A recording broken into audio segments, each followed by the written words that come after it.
kick ass and chew bubblegum. And I've got plenty of gum. Huh. That's kind of odd. What the fuck? That's Fuck is this? Oh! Wall boobs? so right. Are those wall boobs? Are you serious? Strange This silicone is what life form. I get in the Duke Nukem game? Time for Let's Alright, now this is more like it. Alright. Yeah. Shake it, baby.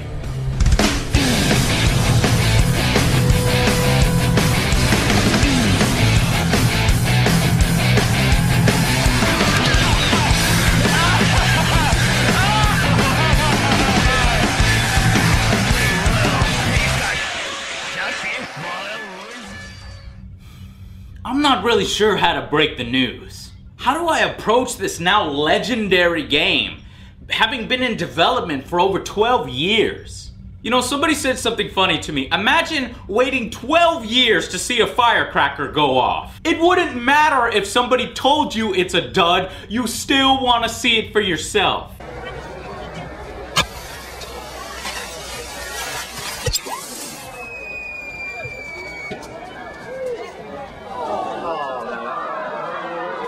That's what this game's like, and there's no way in hell that my review is gonna keep those of you who want to buy the game away from it.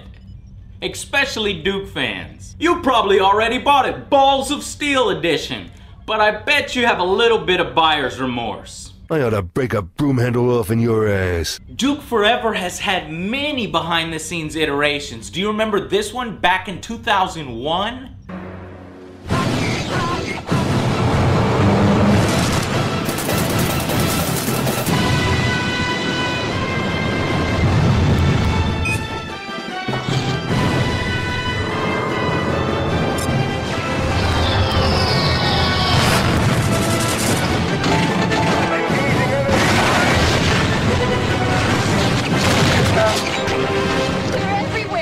What happened to this game?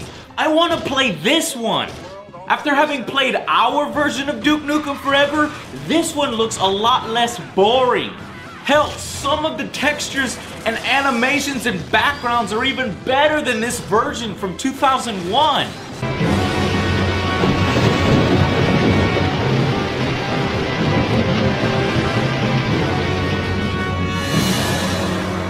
And I'd be willing to bet there were more interesting guns and NPCs. And what happened to the prospector? You think them sunglasses make you look cool or something?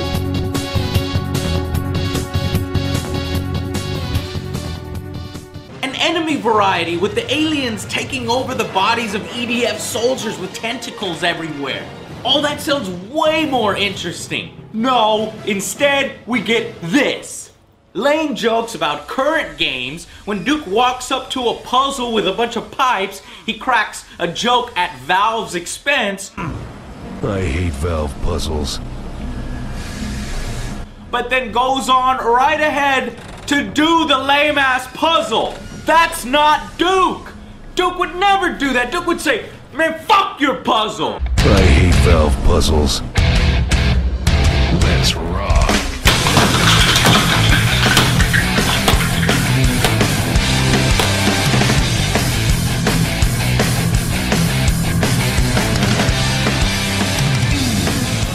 Now, I think we all knew that it wouldn't live up to its hype and expectations for a 12-year development hell cycle. But in the end, I think we all secretly hoped that the game would be a little bit better than it ended up. And I don't have any idea of who to put the blame on. Does it go to 3D Realms, Triptych Games, Piranha Games, 2K Games, or Gearbox? So here we go anyway. The game is marred by frame rate issues, long load times every 10 minutes, and very low-res textures and backgrounds. And that's even if they load, if they pop in like 15 seconds after you've loaded up the game after waiting all that time.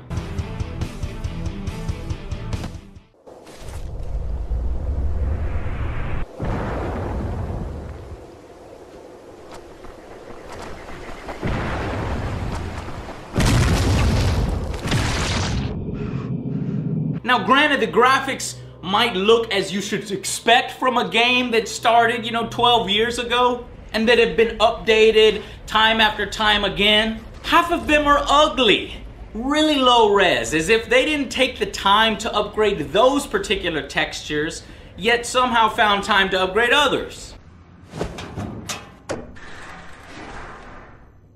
Now some have defended this game by saying it's a blast from the past, this is the way it's supposed to be. That's just not the case. Why then does it have a 2-weapon limit from Halo? Instead of the full Duke arsenal, kill anything in any way you want? Or why does it have regenerating health a la Halo? No, this isn't a blast from the past, and you have to face the facts. It's a cookie cutter modern FPS with a Duke paint job. A damn good paint job, but ultimately it's hard to look over that your car is a piece of shit. What am I, a chimpanzee? What the hell? No, come on, no! The game wants you to engage in first-person linear platforming puzzles. I freaking hate first-person platforming. I mean, sometimes they make sense and they can vary the gameplay. The problem here, the physics are downright terrible. It's a chore to do anything. Duke feels like he's floating on a pocket of air. The aiming still feels off after many tweaks in the option menu, and the guns have absolutely no punch to them, except for the badass shotgun. The physics are brought to the forefront even more so when you're interacting with one of the mini games, because the whole thing about Duke is that there are several interactive environment bits. But these mini games are a joke. There's zero effort put into them. Pinball is barely playable. How do you fuck up pinball? I've got balls of fail. If you're gonna include mini games, then include them. This is 2011. Show us that you care. What the fuck? The reason why these games were simplistic back then, because that was 15 years ago. But today you can act like you give a damn. The basketball hoops deflect your balls as if they have a magnet and come back and hit your face. And the air hockey game is so embarrassing, I felt embarrassed just forcing myself to win a game.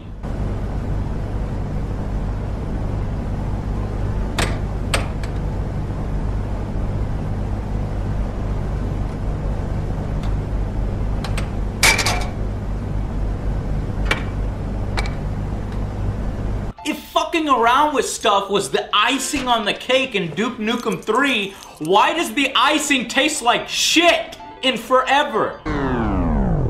Game over. Oh, that's right, because you literally play with shit! No, what am I doing? What kind of sick motherfucker picks up wet feces? Poo-poo pee-pee! Caca poo-poo pee-pee! If you're gonna be encouraged to piss on and fuck around with everything to increase your ego, then put more effort into it. Thanks to the aliens, I'll never get that moment back. You fucking amateur! We're done. We're done professionally, man. You're a nice guy. You're a nice guy. But you don't get it. Fuck! Thanks, Duke. That guy was a douche. This ego, this regenerating health. Regenerating health. In Duke Nukem. That means instead of exploring levels for health packs or the most badass weapons, or even the jetpack, which is nowhere to be found in single player, you're hiding behind walls, rocks, and pillars half the game. Now, what was it that Duke said about power armor? Alright, let's move out. Duke, we've got your green power armor over here and ready to go. Power armor is for pussies. Well, okay. You want a gun instead? Isn't his ego meter acting the same way as Master Chief's? Being forced to carry 2 weapons is probably the biggest complaint in the game, and a lot of reviewers have touched on it. Because because you can't kill bosses any other way except for rocket launchers, explosives, you're gonna carry 1 rocket launcher or explosive weapon if you're smart the entire game, leaving 1 spot open for you. And since all the other guns pretty much suck and it's hard to tell if you're hurting them, you're gonna be using the shotgun. Why in a game like this are you forcing mechanics like this down our throat? This is Duke, this is not Halo. It doesn't have to be Halo for us to like it. The fun weapons like the freeze ray and the shrink ray are diminished because of this. You're barely gonna use them for a few shots or so. Half of the game, though, is spent on fantastic, lovely turret sections. You know, those sections that we all crave and love. I can't wait to get to the next turret section. Either that or the driving sequences that are extremely well done. I mean, I felt like I was in the middle of a real racing game. Only I checked the fucking box art and it says I'm supposed to be playing fucking Duke Nukem. We apologize for this momentary angry outburst. We realize that vehicle sections and turret sections can be both fun and interesting. Unfortunately, in Duke Nukem Forever, they are the things that you remember the most for being bad rather than being good. Fucking piece of shit! But no, instead I'm fucking around with this kind of stuff for hours instead of being a badass like Duke is.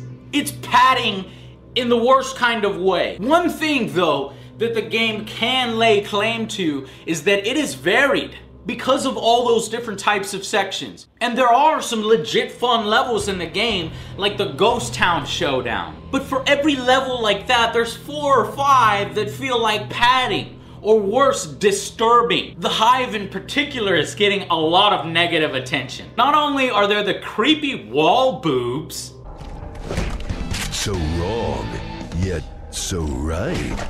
but girls are seemingly being raped, though thankfully only implied.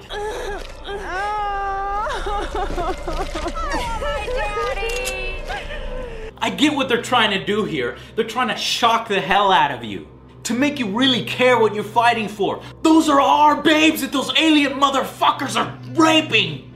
How dare they kill our chicks! Duke, what's happening to us? Looks like you're fucked. Duke, it was our first time. I mean, with an alien. Duke, we'll get the weight off in like a week, we swear.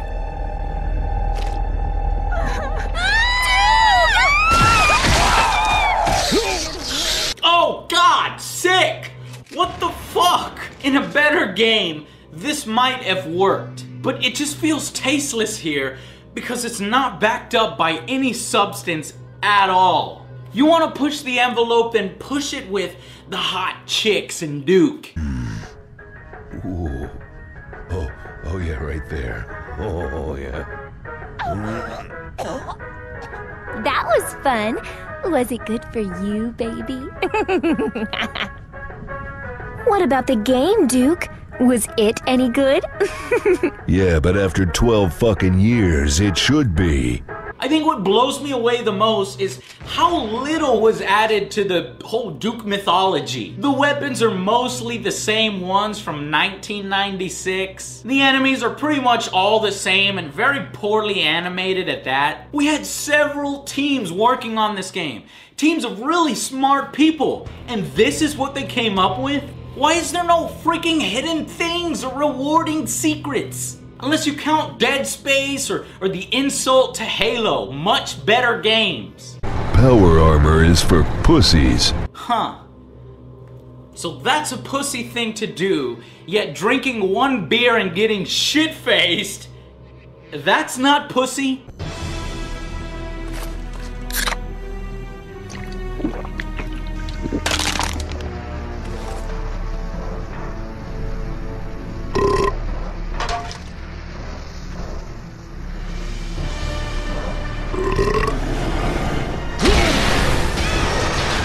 Close and personal. If you could put up with linear gameplay, a turret section every now and then, vehicle driving, fucking around with things, and relatively not that much shooting, But the whole Duke Nukem experience, spitting out his one-liners, though them feeling a lot more lazy this time, then this game might be alright for you. And there's a lot of it. The game took me around, 12 to 15 hours to complete, but it leaves on a pretty shitty ending. Even Duke says it is. What kind of shit ending is that? Now, I thought maybe Duke can make up for this barely average game with the multiplayer. But it's no wonder that reviewers for this game don't even touch on multiplayer, because it's barely worth mentioning. It's extremely old school in a bad way. There's the deathmatch stuff, Capture the Flag, and King of the Hill. Capture the Flag is the most innovative thing that they can come up with, which is basically capture the babe. Now, the floaty movement, the lackluster weapons, and the crappy aiming are all put on really focused display here. They're not even trying to be innovative, and even Capture the Babe is just window dressing. Even slapping that bitch on the ass isn't gratifying when she puts her hand in your face as you're trying to bring her back to your base. My favorite. Ooh, how am I gonna explain that handprint? Ooh, I guess I've been playing for the wrong team. What else? There's 10 multiplayer maps. Everybody plays as a variation of Duke, and if you use anything but the rocket launcher, you're screwed. If you were to play multiplayer long enough, you earn experience to unlock silly hats and static achievements that you can then go and visit in your digs. Your digs is a sort of virtual cribs mode.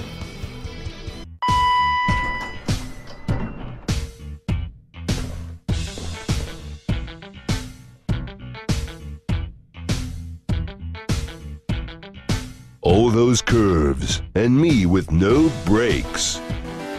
Oh, Monsieur Duke, you have been working so hard.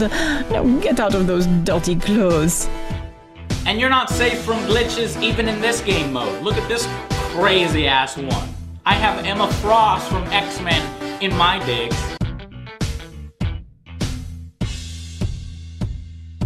Dear Diary, jackpot. No.